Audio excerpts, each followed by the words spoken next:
Hello everyone.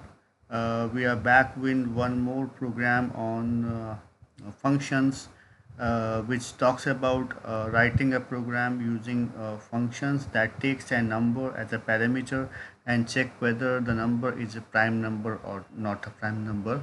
So, in this, we have implemented this logic using a functional concept. That means we will be using the concept of functions in checking of whether a number is a prime number or not a prime number. So let's look at the basic workflow and the code of this particular program. So as you can see here that we have a particular function, right? So we also know that whenever we write a function, we use the keyword called def, right? So this def generally signifies that the name that is given after this def is a functional name. So check prime is the function name, right? And this num is the parameter. So this num is the parameter that will be passed in that function called check prime. Now let us check what is. Let us understand what is a prime number. So a prime number generally number which has two factors.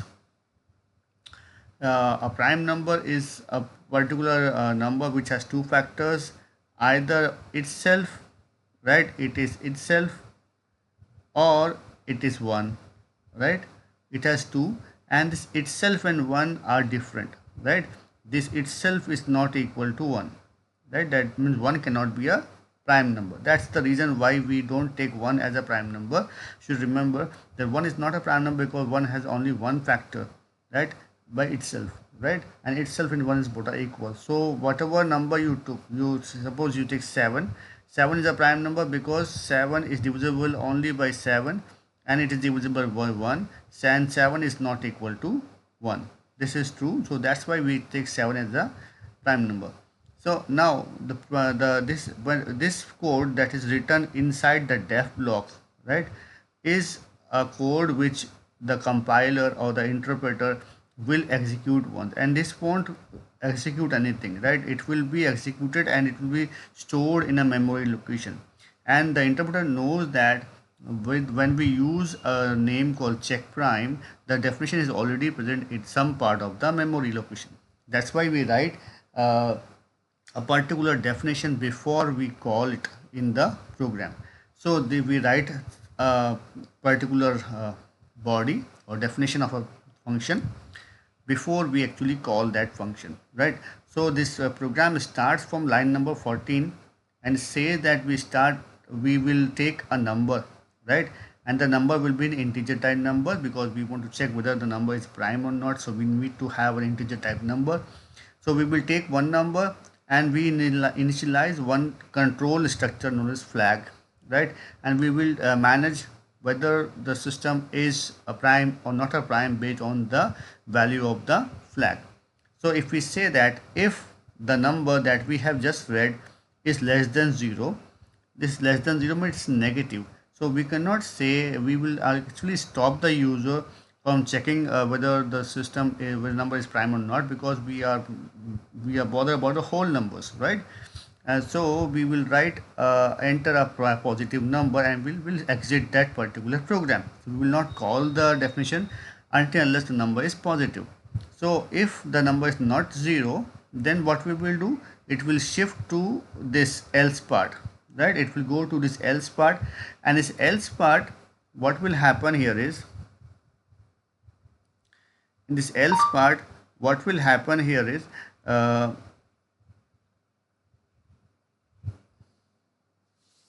in this else part, we will actually see whether the number is prime or not.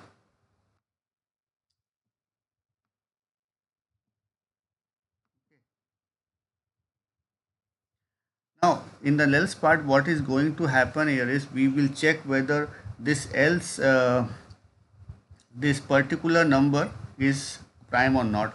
So in this, what we do, we will update the flag. How we update the flag? We call this checksum check prime and pass this number as a parameter in the check prime, right? So what will happen now? Whenever we call this check prime function with a parameter number, it will shift the control to the original definition, right? So the original definition which is mentioned above will be called, and this check, then the code will start executing with reference to the number that we have given as a parameter to the check prime function, right? And whatever result will be what is the result of the check prime will be assigned to the variable called flag. And then in the next line we have checked if the flag is equal to 0, the number is a prime number. Else if the flag is not 0, that means we will be setting it to 1 if the number is not prime, right, in the definition itself, and it will return the value as 1. So if it is 1, then this number is not a prime number. So what is there in the check prime function? Let us understand this now. So once we have flag is equal to flag is equal to check prime number in line number 19. From line number 19, whenever we call this check prime, the system will shift, or system will change the context. It will go and call that function. Now we are calling it from the code. The function definition is now invoked, and we will shift to, from 19 we are going to read line number 4. So we are going to line number 4, and in this line number 4 what we are going to see here. So if we are going into line number 4, right, we are moving here from line number 19, the system will shift to line number 4, right?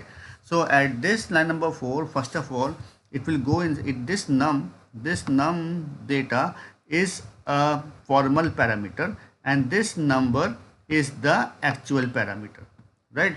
So these are the formal and actual parameter, and they are mapped. So whatever number you provide here, this same number will be passed as a parameter to this function, right? So it will take this num, it will go inside, and it will start executing for this for loop. So it says that for I in range from 2 to num. Why we take 2? Because we have seen that 1 is not a prime number, right? And we need to go till the number less than the actual number. Why? Because if this is a number, if we have this n as a prime number, the factors of this n will be n itself, and it will be 1. Okay, so if we can find a factor between these two values, then we can say this n is not a prime number. Okay, so the value can be 2 to n minus 1. Okay, 2 to n minus 1.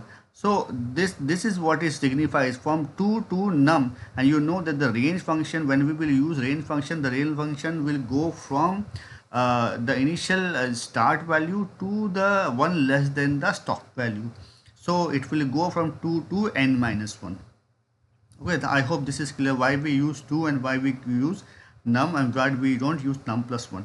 Okay, so we have a range that is from 2 to n minus 1. We are going and we are checking each time whether we can divide that number, whatever number we have. If this number is divisible by any number between 2 to n minus 1, that means it has one more factor other than 1 and n, right?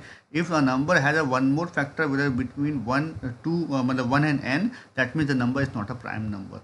It's clear, right? So if we say that, suppose we are having a value called, say, 6, right? So if the ranges start from 6, this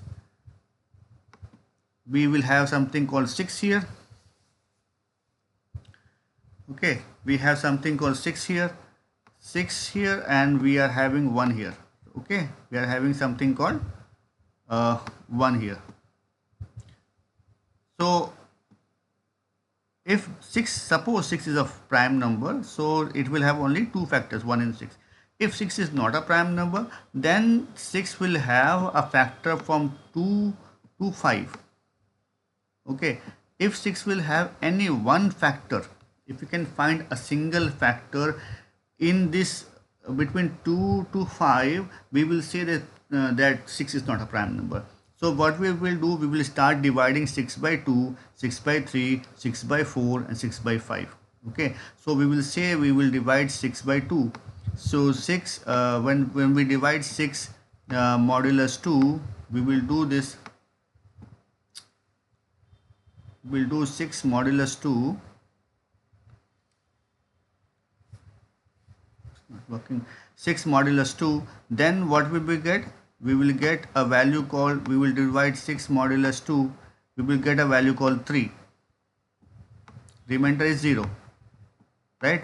So we get a remainder 0 the first time we divide 6 by 2. So we got one more factor other than 1 and 6. So at the first instance, when we will get this, we are sure that 6 is not a prime number. We don't know how to look to next number.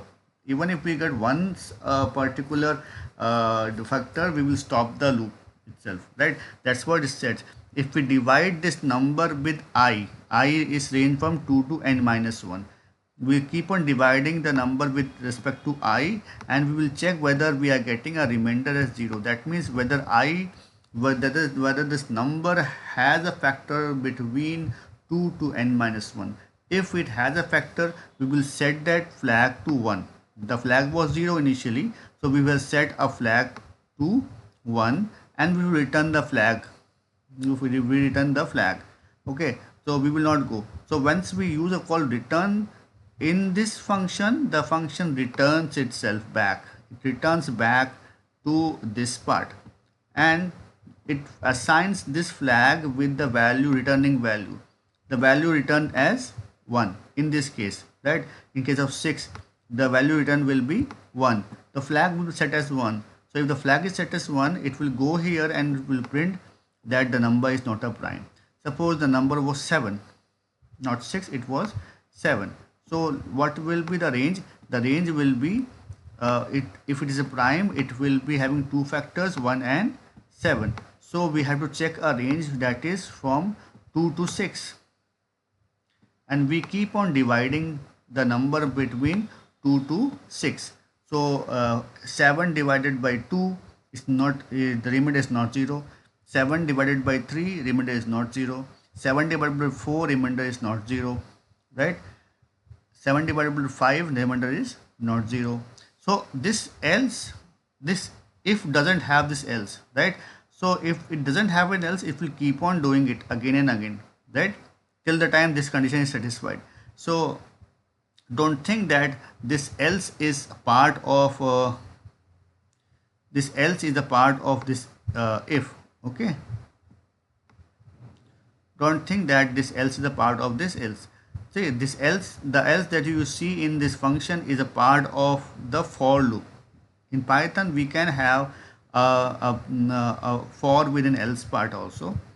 Generally in most of the language we don't have this, but in Python this for and this else are connected. This if doesn't have an else. So every time 7 divided by 2, we don't get a remainder 0, then it will, because this if doesn't have a else, so it will again go up here, check the other value, increment this value,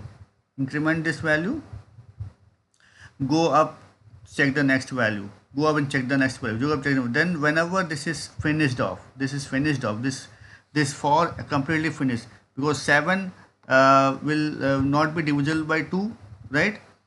7 will not be divisible by 3, 7 will not be divisible by 4, 7 will not be divisible by 5, 7 will not be divisible by 6. So from 2 to 6, everything finish off and you don't find any number which can be completely divide this 7 by itself. So the thing is, this for will go now to the else part. This for will go now to the else part, and in else it will set the flag to 0 and the system will return now the value of flag as 0, right? This flag will be returned as 0. Now if this flag is 0, so this condition will become true, and in this case the 7 will be flagged as a prime number.